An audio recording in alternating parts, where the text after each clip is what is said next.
ఆత్మీయులారా, సాయిని సంస్తుతి చేసుకునే సత్సంగానికి శుభస్వాగతం. సాయి సుధాలహరికి మీ అందరికీ ఆహ్వానం. భగవంతుణ్ణి, మహాత్ములను, ఆ క్రమంలో పరిపూర్ణ భగవద్ అవతారమైన సాయి వంటి వారిని తలుచుకునే మహదవకాశం ప్రతి క్షణము మనోహరమే, సుమధురమే అని పూజ్యులు భరద్వాజ మాస్టర్ గారు చెప్పేవారు. వారి దివ్య పాదార విందాలకు, వారి హృదయవాసి అయిన సాయికి నమస్కారం పెట్టుకొని ఒక పరిమితమైన రీతిలో చిన్న సత్సంగం చేసుకున్నాం. బాబా గురించి కనుక మనం శ్రద్ధగా ఆలోచించి చూస్తే ఆయన జీవితమే ఆయన సందేశం. ఆ జీవితం ద్వారా ఆయన వెనక్కి అందించిపోయిన అమృత ఫలాలే మనకు ఆయన బోధలు. సుమారు ఒక 60 సంవత్సరాల పాటు ఉన్నట్టుండి ఏ అనంతలోకాల నుంచో ఊడిపడ్డట్టు అతి సామాన్యమైన షిరిడి అనే పేద పల్లెలో బాబా ఉద్భవించడం ఒక అంతుబట్టని దివ్యలీల. మరి మానవుడు ఎవడైనా 16 ఏళ్ల వాడుగా పుట్టాడుగా. అంటే ఎక్కడో పుట్టుండాలి, ఎక్కడో పెరిగి ఉండాలి, ఏదో ప్రభావితమై ఇక్కడికి వచ్చి ఉండాలి. ఇలా అనిపిస్తుంది మన లాజికల్ మైండ్. వాటన్నింటికి తెర వేసి తాను ప్రకటమైంది. అక్కడి నుంచే తన జీవితాన్ని చెప్పారు. ఏమన్నారు? నాకు గురువు ఉన్నారు, ఆయనను అనన్యంగా సేవించి ఆరాధించటం వల్ల తాను ఇప్పుడు ఇలా ఉన్నాను అని చెప్పారు. అంతేగాని తన తల్లిదండ్రులు, ఊరువాడలు, కులమతాలు, ఆయన చదువుకున్న వివరాలు ఇలాంటివేవీ లేవు.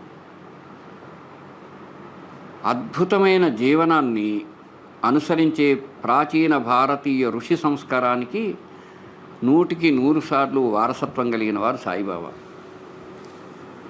ఆయన ఏం చేశారు? అక్కడ ఉన్నాడు.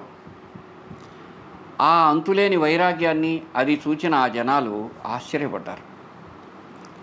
ఎందుకంటే అంత చిన్నపిల్లవాడు సాధారణంగా బయట రాత్రి ఉండడానికి కూడా ఇష్టపడడు, భయపడతాడు. ఆయనకు అవన్నీ ఏమి లేవు, భయం అనేది ఎరగడు. ఎప్పుడూ ముఖంలో విచారరేఖ కనిపించదు, ప్రశాంత చిత్తుడై ఉంటాడు. ఎదుట ఒక చిన్న మంట వేసి దాన్ని చూస్తుంటాడు. సరే, ఆ తర్వాత తీసుకొచ్చి ఆయన్ను ద్వారకామాయిలో ఉంచటం, ఈ విధంగా ఇతర పరిణామాలు సాయి చరిత్ర అంతా మీ అందరూ చదివి ఉంటారు. కానీ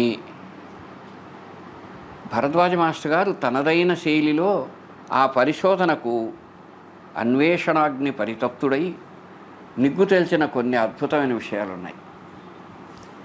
ఆయన ఏమంటారంటే, ప్రాచీన భారతీయ ఋషిధర్మం ఆధునికంగా ఉంటే ఎలా ఉంటుందో అది సాయిబాబా. అందుకే మాస్టర్ గారు ఒక రామనవమి రోజు తాను పంచదలుచుకున్న సాయిబాబా పత్రిక ద్వారా చెప్పారు. ఈ కలియుగావతారం త్రేతాయుగంలో రామచంద్ర ప్రభువు, ద్వాపరయుగంలో కృష్ణ పరమాత్ముడు ఉన్నట్టే ఈ కలియుగాల్లో మనకు సాయిబాబా అవతారమూర్తిగా ఉన్నారు అని చెప్పారు ఆయన అవగాహన అది. అంతేకాకుండా ఇంకొకటి ఏమిటంటే, యావ జీవితం ఆయన నుంచి కొన్ని విషయాలు ఎవరు రావట్లేకపోయారు. అందులో కొన్ని ఏమిటంటే, తన తల్లిదండ్రుల గురించి కానీ తన గురువు గురించి మాత్రం చెప్పారు ఆయన, ఇంకేమీ చెప్పలేదు. మరి ఆయన ఏం చేశారు? దైవ నిర్ణయానుసారం నడుచుకునేవారే తనవారని కొన్ని గోప్యమైన గుంభనమైన మాటలు మాత్రం చెప్పారు. ఆయన అప్పుడప్పుడు మాట్లాడే మాటలలో అనేక ప్రదేశాల సందర్భాలు ఇవి వచ్చేవి. ఆయన రెగ్యులర్గా మనలాగా ఉదయం, సాయంత్రం, మధ్యాహ్నం ఇట్లా ఎప్పుడో స్నానం చేయడం కానీ ఇలాంటివి ఉండేవి కావు.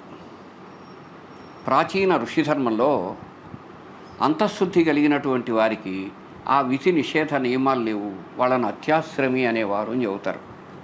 అందుకని సాయిబాబా ఆయన అనే మాటలు అక్కడ జనాలకు అర్థమై ఉండవు.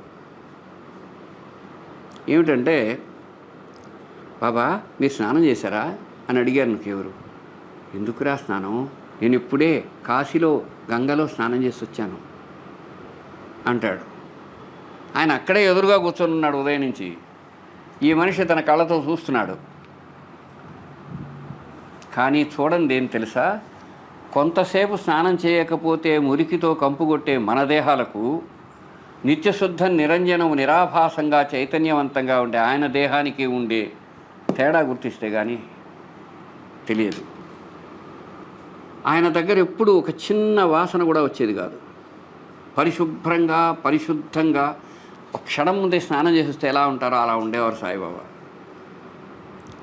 ఆయన గురించి ఎన్నో రకాల ఒక అద్భుతావహమైన వివరణలు ఆయన చెప్పినవన్నీ కూడా ఆయన అంతఃస్థితిని మనకు వివరింపచేస్తాయి. సరే, బ్రహ్మజ్ఞానం కలిగిన మహానుభావుడు ప్రపంచంలో ఉంటే ఎలా ఉంటాడో అలా ఉన్నాడన్న భావాన్ని అందరూ వాళ్ళదైన భాషలో వివరించారు. అంతేకాదు, ఎదురుగా అగ్నిహోత్రం ఉంటుంది, ఆయన ఒక్క సెకండ్ కూడా ఖాళీగా ఉండడు, ఏదో ఒక పనిలో ఉంటాడు. ఆయన ఇంటికి తలుపులు లేవు, ఆయన జీవితానికి రహస్యం లేదు, భిక్షతో జీవిస్తాడు.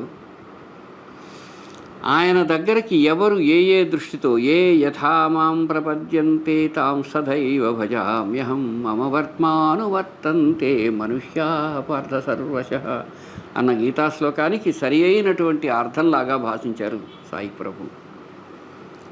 కాబట్టి ఆత్మీయులారా, మనము ప్రస్తుతం సాయిని సకల దేవతారూపంగా, సకల మహాత్మస్వరూపంగా, ఈ సృష్టి సమస్తము తనదైన రీతిలో తాను ఇమిడ్చుకున్న పరమాత్మ రూపంగా భావించేవారం.